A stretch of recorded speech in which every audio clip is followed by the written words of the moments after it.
Pelemahan rupiah mendapat perhatian Presiden Joko Widodo. 10 Juni 2024 lalu, Jokowi menjelaskan pelemahan kurs atau nilai tukar mata uang rupiah saat ini juga dialami negara-negara lain di dunia. Menurut Presiden, kurs rupiah yang berada di kisaran 16.200 hingga 16.300 masih baik. Semua negara sekarang ini mengalami hal yang sama, tertekan oleh yang namanya dolar kursnya. Ya, ketidakpastian global sekarang ini memang menghantui semua negara. Tapi menurut saya kalau masih di angka 16.200, 16.300 masih. Pak soal ketum. Nilai tukar dolar Amerika berada di Rp14.868 pada 2 Februari 2023 dan rupiah terus mengalami tekanan hingga menyentuh level Rp16.000 akhir tahun lalu. Sejak awal tahun 2024, nilai tukar rupiah ternyata masih terus tertekan.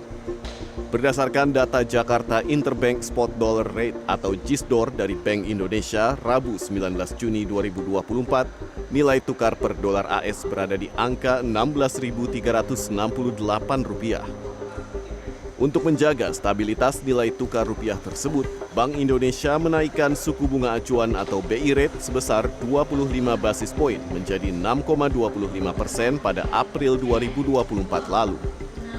Bank Indonesia juga terus memperkuat stabilitas nilai tukar rupiah dalam rangka memitigasi dampak rambatan ketidakpastian pasar keuangan global tersebut melalui langkah-langkah lain, yaitu yang pertama, kenaikan struktur suku bunga di pasar uang rupiah, termasuk suku bunga SRBI, Sekuritas Rupiah Bank Indonesia, sejalan dengan kenaikan BI rate serta meningkatnya yield US Treasury dan premi risiko global untuk menjaga daya tarik imbal hasil dan aliran masuk portofolio asing ke aset keuangan domestik guna mendukung stabilitas nilai tukar rupiah. Dalam laporan Komite Stabilitas Sistem Keuangan Mei lalu, Menteri Keuangan Sri Mulyani mengatakan, pelemahan mata uang rupiah dan mata uang negara berkembang lainnya terjadi karena penguatan ekonomi Amerika Serikat yang diprediksi IMF bakal menguat di angka 2,7% tahun 2024. Hal ini mendorong arus investasi portofolio masuk ke negeri paman Sam tersebut, yang dapat terlihat dari naiknya permintaan domestik dan kondisi manufaktur Amerika yang ekspansif. Masih kuatnya kinerja ekonomi Amerika Serikat tersebut diikuti dengan laju inflasi yang masih tinggi dan meningkat pada beberapa bulan terakhir, telah mendorong potensi penundaan dimulainya pemangkasan suku bunga acuan oleh The Fed. Ini artinya higher for longer terjadi.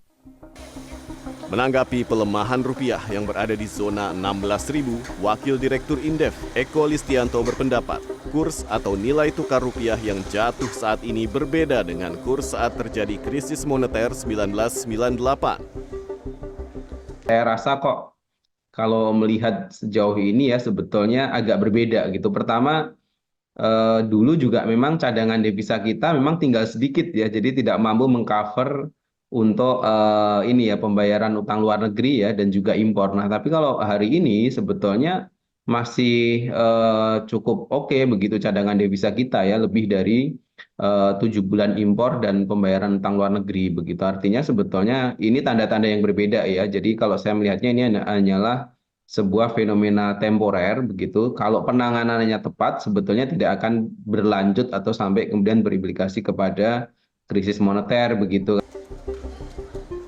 Hal senada diungkapkan Kepala Ekonom Bank Permata, Joshua Pardede. Dia tidak melihat adanya permasalahan dalam perekonomian Indonesia. Jadi secara umum tidak ada hal yang mengindikasikan bahwa pelemahan rupiah ini dipengaruhi oleh faktor fundamental ya, karena kalau kita melihat rilis data di awal bulan ini, inflasi bulan Mei terkendali, lalu juga dari sisi CADEV-nya pun juga meningkat di bulan Mei. Di data hari ini pun juga dari sisi trade balance ya, ini kita terus membukukan trade balance ya sejak Mei 2020 kalau saya tidak salah sampai dengan saat ini. Artinya dari sisi kondisi keseimbangan eksternalnya relatif solid ataupun terjaga ya, sehingga tidak ada indikasi yang mengindikasikan bahwa ada permasalahan di perekonomian sehingga membuat rupiah melemah sendirian. Sebagai perbandingan, Joshua menambahkan, sebelum terjadi krisis 1998, pelemahan nilai tukar rupiah lebih dari 400%. Hal ini jauh berbeda dengan kondisi rupiah saat ini yang disokong dengan kinerja fundamental ekonomi yang masih terjaga. Agung Happy, Jakarta.